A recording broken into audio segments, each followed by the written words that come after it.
Welcome to another episode of OneSoccer Direct. Mackenzie Barwell, Gareth Wheeler, and Alex Gange-Ruzic with you. You guys, we got a scandal to start things off today. Our first topic is Cyle Larin in Southampton because they will not compete for a spot in the English Premier League. They were caught spying on multiple training sessions. They admitted their guilt. They were handed what they described as the biggest sanction in English football history. They appealed. Of course, then they lost the appeal. So Southampton and Cyle Larin will not participate in the championship playoff. Gareth, this one has a million angles you can take in a bunch of different perspectives. But for you, does the crime sort of fit the punishment on this one? Rather than the angles, it's about the number, and it's ballpark $200 million. The game that they were playing and what it could have meant for the club, gaining promotion to the Premier League. But the punishment does fit the crime. You cheat, you get caught, you face the ramifications. And I think it's completely justified, whether it's spying, whether it's financial fair play, whether it's performance enhancing drug use. You're trying to gain an advantage on your opponent. And this just isn't a one-off for Southampton.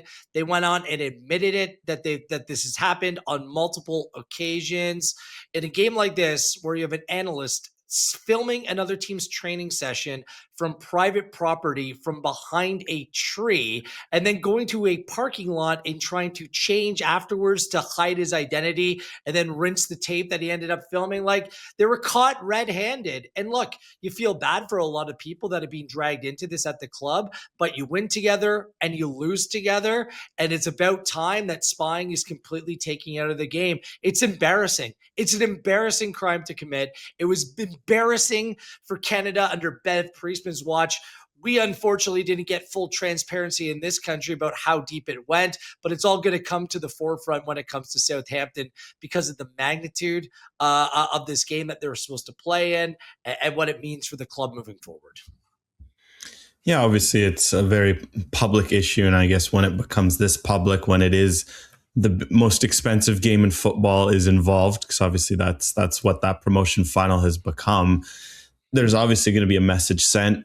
I do find it harsh in some way. Obviously, you mentioned Wheels, like the team is all part of it, but I do feel like, considering you go through a 46 game season, you go through a 2-legged playoff, and then you find out your season's kind of ripped from you. That's it. That's done and dusted because of this. Yes, obviously, it's cheating. Yes, obviously there's, punishment to be inflicted. But I did wonder if this would be something where this would be financial punishment. Maybe this is a punishment levied for next season, for this season to kind of be not completely put in the bin, because I guess they're not getting relegated. I guess, they're just kind of status quo. They do get a punishment for next year. But I do feel like it is very strong. So for me, the punishment doesn't quite fit the crime, but I think that's maybe because there's a bigger discussion to be had about, what are you gaining from spying? What is the actual, what are the actual benefits to this? But for me, it feels like it's kind of one of those where it gets a bit overblown because of how big of the magnitude of this. I think if this happens in an EFL League One game, if this happens in an EFL League Two game, I don't know if people are caring to this point, and maybe into that. I don't think the punishment ends up being as big. Yeah, and we'll get to that in a second, AGR, in terms of what are you gaining and is that risk worth it? But for the consequences on these players, let's look at the Canadian in this situation, Cyle Larin. AGR, how do you think this situation will impact him, obviously having missed out on this opportunity, but potentially a big one coming up with the World Cup? Well, obviously, we speak about players getting affected for this. For Larin, there's definitely huge financial implications for the player. It's been reported that had Southampton gone and won this promotion final, Larin had an option in his contract that he'd be bought permanently from RCD Mallorca. Of course, that doesn't guarantee anything in football. Southampton maybe buys him, flips him. Does he actually play in the Premier League? Of course, they have to go win this final. That's not to say that them making the final guarantees it, but there are financial implications for Larin that either way would have helped him. It's security. It's a guaranteed move. Presumably in his contract, it's a guaranteed raise or some sort of other financial implication. So for Larin, obviously, it hurts on that front. On the flip side, what's nice in his situation is he did what he could to improve his stock. He went out, he went on loan, he showed that he was fit again, he showed that he was in form, he scored a lot of goals.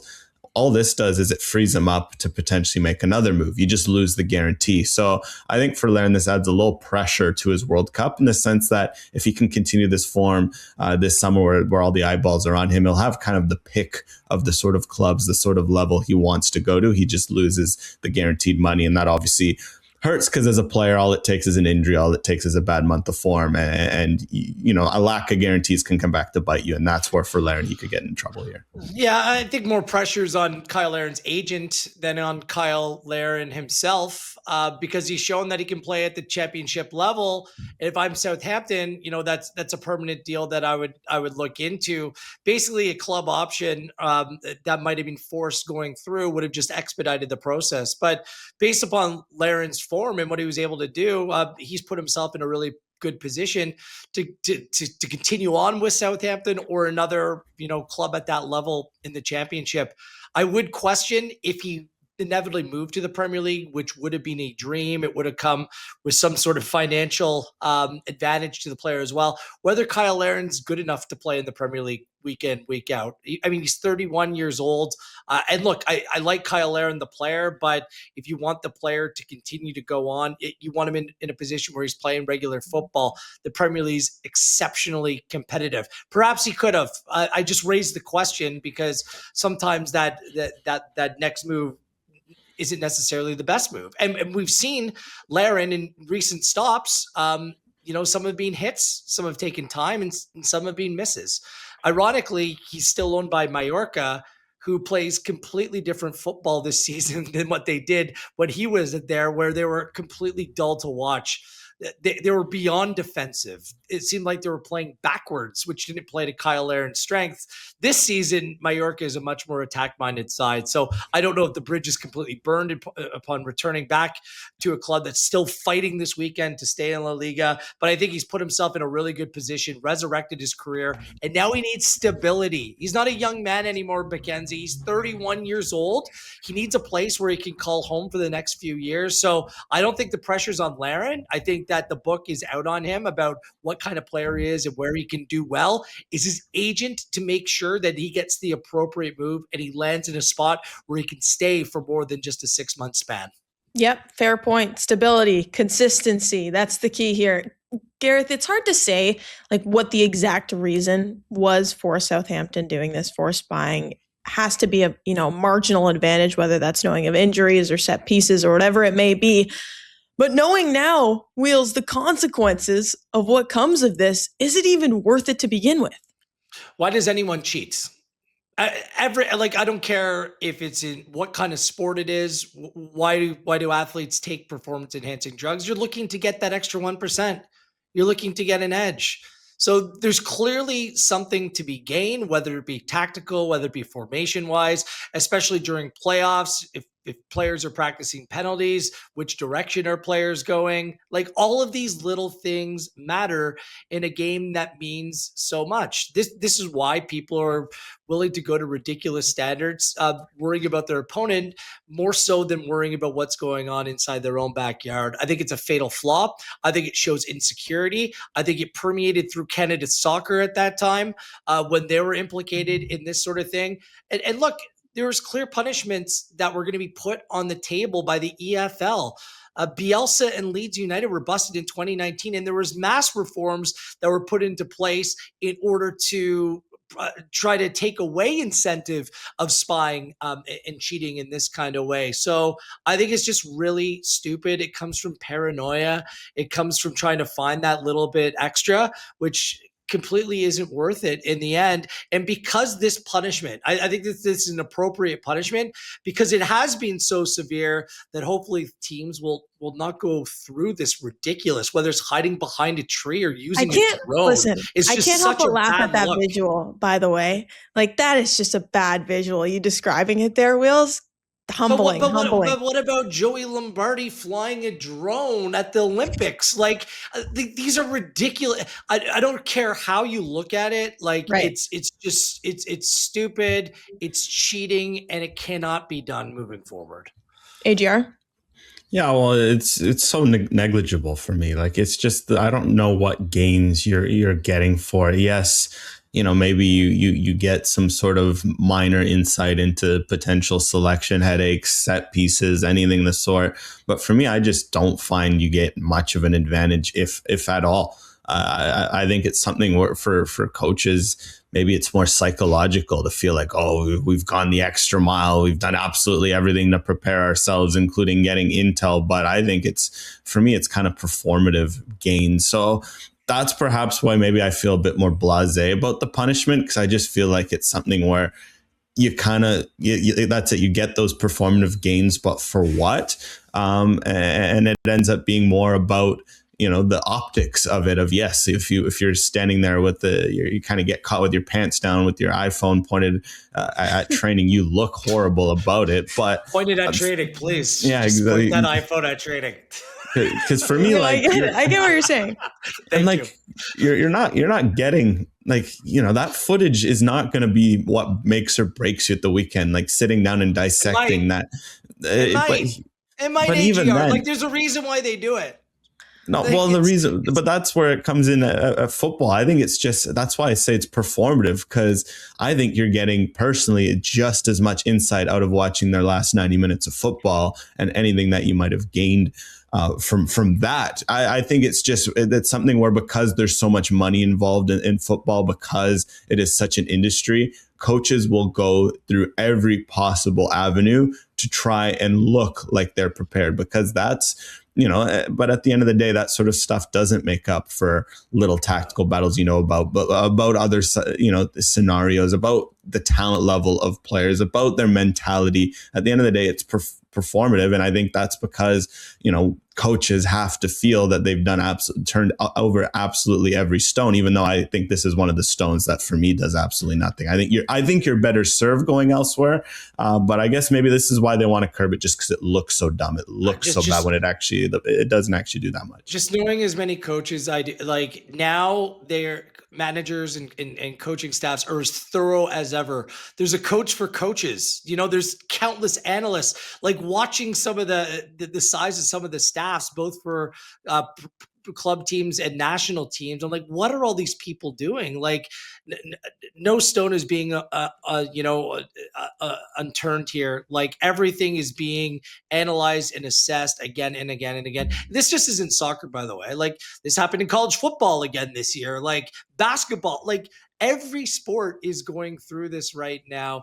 As much as we continue to push data and information and knowledge, this is still going to be something that is dangled in front, and you're wondering whether or not you should take a bite. That's just the reality of the situation. Just quickly, you guys, before we wrap up, we've obviously alluded to Canada Soccer having some similar experiences, notably with the Canadian women's national team in the previous Olympics, I should say.